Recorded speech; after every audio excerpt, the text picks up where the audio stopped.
Aunty किसको बोला तुमने? वो आपको? मैं तुम्हें आंटी नजर आती हूँ?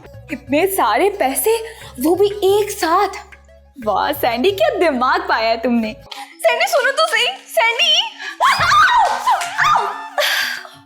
अब मैं इस घर की असल मालिकन हूँ। और वो जो मुझे साथ लाई थी?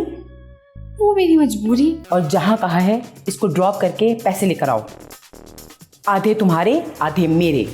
तुम जाते हो कि मैं शोर मचाऊं? मचाओ, खुद ही फंसोगी। हाँ